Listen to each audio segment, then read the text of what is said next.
Alors pour débuter cette nouvelle vidéo, j'ai envie de refaire une petite synthèse sur l'intérêt de se connaître, notamment pour tordre le cou à une idée très répandue qui est que l'introspection, ce serait une sorte de démarche égoïste.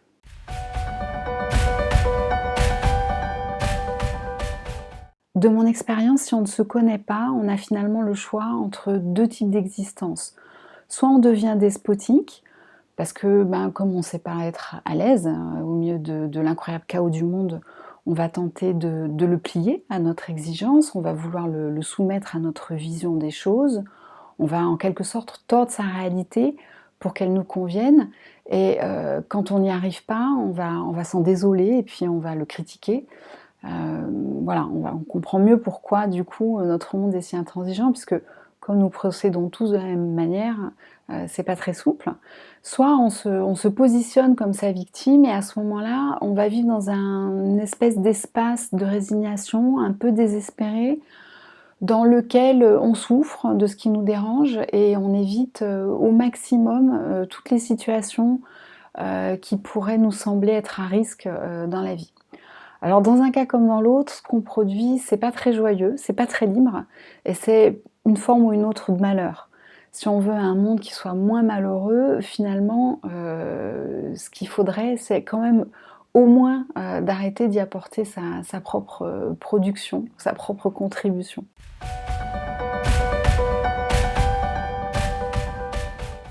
Et pour cela, on peut faire quelque chose qui est assez simple, c'est créer son laboratoire intérieur dans lequel on va prendre l'habitude de s'observer, vraiment à la manière d'un scientifique, c'est-à-dire avec une grande neutralité.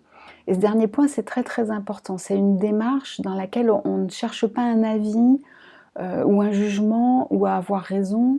On ne cherche pas à se rassurer ou à se valoriser non plus, mais on cherche de l'information à propos de soi. On va étudier nos réactivités, nos sensibilités, on va regarder nos habitudes, nos automatismes et puis essayer de percevoir nos contradictions. Et en fait, on croit que tout ça, on le sait, on croit que c'est évident, mais on va s'apercevoir que, en fait, pas du tout. Quand on fait cette observation, on s'aperçoit qu'on est très ignorant de soi-même. On peut par exemple confondre l'enthousiasme et la contrainte. On peut confondre ce qui fait envie et ce qui fait du bien. On peut aussi confondre ce qu'on croit être notre devoir et finalement ce qu'on ressent comme étant juste. Apprendre à se connaître, c'est vraiment pénétrer, découvrir ce monde de nuances qui nous constitue, mais que finalement nous n'avons jamais eu l'occasion d'explorer. Ça peut se faire par exemple dans une situation aussi banale que dans des discussions de groupe dans lesquelles chacun va vérifier dans son propre labo comment il a envie ou pas de prendre la parole, comment il se comporte quand les autres le font. Est-ce qu'il les écoute vraiment? Est-ce qu'il réfléchit à sa propre réponse? On va pouvoir regarder si, comment on se sent, si, on critique quelqu'un ou au contraire comment on se sent si on fait «l'effort» entre guillemets, de passer son tour. C'est vraiment de ce genre, d'études, que je parle quand je fais référence, au laboratoire intérieur de chacun.